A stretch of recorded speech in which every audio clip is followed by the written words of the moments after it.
Assalamualaikum warahmatullahi wabarakatuh. Welcome back to my YouTube channel. Bersama saya Gimo Giarsya, mahasiswa program studi komunikasi dan penyiaran Islam Universitas Islam Negeri Fatmawati Soekarno, Kota Bengkulu. Pada kesempatan kali ini kita akan membahas satu materi lagi nih teman-teman, yaitu mengenai gaya komunikasi dan gaya kepemimpinan. Sebelumnya, ada yang tahu nggak sih apa yang dimaksud dengan gaya komunikasi dan gaya kepemimpinan? Oke, baiklah, langsung aja kita bahas untuk materi ini. Simak video berikut ini. Kita akan membahas mengenai gaya komunikasi dan gaya kepemimpinan. Yang pertama, perilaku atau gaya komunikasi merupakan bentuk psikologis yang mempengaruhi individu dalam mengekspresikan perasaan, kebutuhan, dan pengalaman sebagai pengganti komunikasi yang dilakukan secara langsung dan terbuka.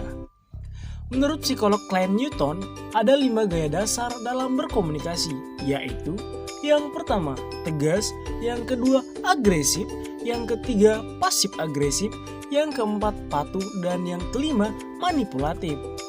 Saat Anda dapat mengidentifikasi gaya komunikasi yang cocok untuk Anda gunakan saat berkomunikasi dengan orang lain, maka Anda dapat menjadi komunikator yang baik. Yang kedua, gaya kepemimpinan. Apa sih yang dimaksud dengan gaya kepemimpinan? Mungkin bagi orang human resource pasti sudah tidak asing lagi nih dengan istilah tersebut. Namun bagi kita mungkin istilah gaya kepemimpinan atau leadership style adalah hal yang baru. Berikut di bawah ini adalah beberapa pengertian gaya kepemimpinan menurut para ahli. Di antaranya yaitu pertama, menurut Rifai dalam bukunya Manajemen Sumber Daya Manusia untuk Perusahaan, gaya kepemimpinan didefinisikan sebagai pola menyeluruh dari tindakan seorang pemimpin, baik yang tampak maupun yang tidak tampak oleh bawahannya. Yang kedua, menurut Miftah Toha, dalam bukunya Kepemimpinan dalam Manajemen, menjelaskan bahwa gaya komunikasi merupakan norma perilaku yang digunakan oleh seorang pada saat orang tersebut mencoba mempengaruhi perilaku orang lain seperti yang ia lihat.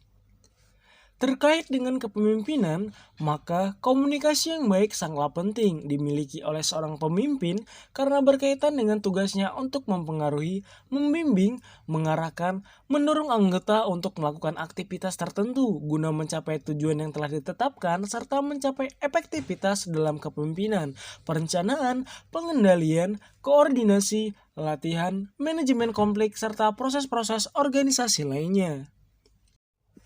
Terkait dengan kepemimpinan, maka komunikasi yang baik sangat penting dimiliki oleh seorang pemimpin karena berkaitan dengan tugasnya untuk membimbing, mempengaruhi, mengarahkan, serta mendorong anggota untuk melakukan tugas dan aktivitas mereka guna mencapai tujuan bersama.